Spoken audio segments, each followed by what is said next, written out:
SCO. Thank you very much. Now we move on to the Shanghai Cooperation Organization has issued a strong statement following its summit in Tianjin, China. The group, which includes China, India, Russia, and Iran, has said it strongly condemns acts causing civilian casualties and humanitarian disasters in Gaza. The SCO also condemned U.S. and Israeli strikes on Iran carried out in June, calling them a violation of international norms. Formed as a Eurasian political and security group, the SCO now counts 10 member states, and its latest declaration highlights the body's expanding role as a counterweight to Western alliances in shaping global security narratives. Now for this discussion, we are joined by Ali M. Bushbak.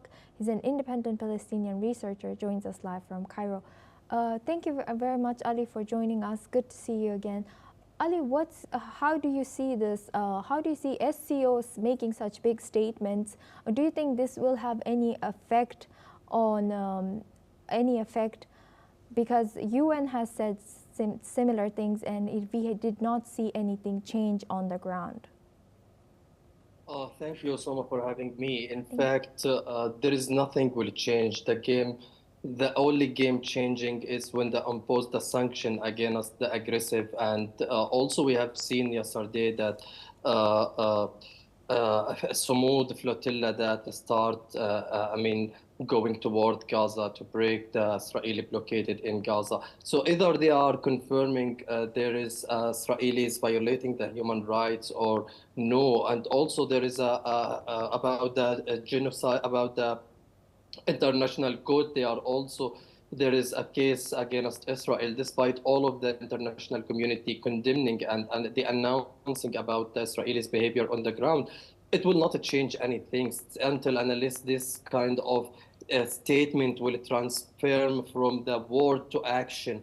Only action can be heal the war in Gaza and also heal the Israeli aggression in the whole area, not only in Gaza, because Israel also carrying out several of airstrike in Syria, in Lebanon, also in Yemen. There is the whole region. It's volatile and it's going to blast at any time, at any moment. That also we have seen the last statement from the Israelis defense ministry when he said our forces working in every front and every area in this region. So that confirming that how much Israel is preparing for a comprehensive confrontation in this area, and maybe that will happen very soon. It will be blasting this plan at any soon. Especially there is an empty between in Hezbollah places, and there is a also fighting and between the Hezbollah with the government with regard disarmed Hezbollah militant ability. Also, there is a clashes in Syria with regard regarding to the regime and the Druze minority.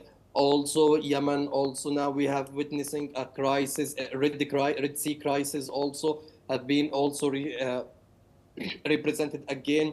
So that's area it's completely missed, and also there is no international interference to stop and heal the Israelis' aggression on the ground. There is no any global of hope until unless this word and this testimony will transform to action. We have seen recently that also America held that issue the visa for the Palestinian president to attend the United Nations General Summit. So that's also increased the situation, increased the confrontation between the grassroots and between the militant group and with Israel. And also, Ali, we saw that Houthis' prime minister was stricken this week. What is happening now about that? And do you think that this will further create disturbance in the region? Assassinating the Houthi Prime Minister Ahmed Ghalib al-Rahwani, that game changing, and that will increase the violence on the ground. Also, Houthi will giving its retaliation very soon. Also, Osama, that Houthi missiles capacity and ability increase day after day. We have seen several of Houthis missile reach to the Israelis, the main and significant airport in Israel.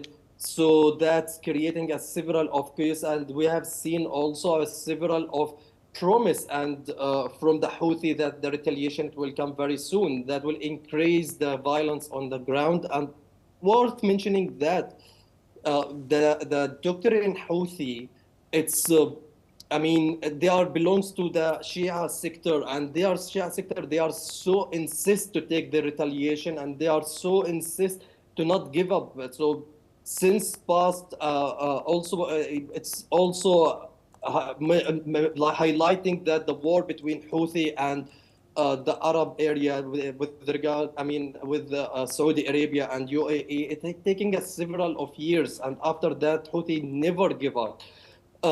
Killing the prime minister and a senior officer for Houthi, that will increase the cycle of violence in area, and we'll see more and more the Red Sea crisis in the area.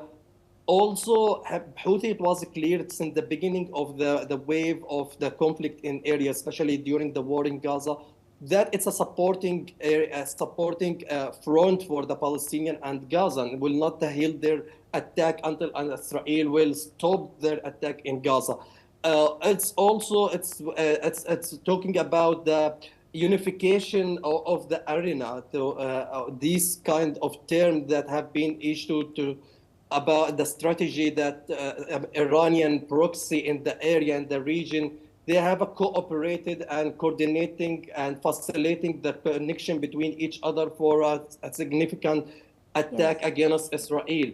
So this kind of unification of arena, it's involving Al-Houthi, it's involving Hezbollah, involving Palestinian militant group, involving also a Shia militant group in Iraq. So that's all of these countries. Maybe one time it will blast without any control of the area. That's these things what we don't hope that will happen.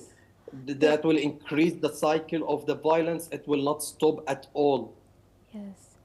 Thank you very much, Alia Muhammad Abushbak, for joining us and sharing your insight from Middle East and giving us the latest updates. Now we move on to Asia as Afghanistan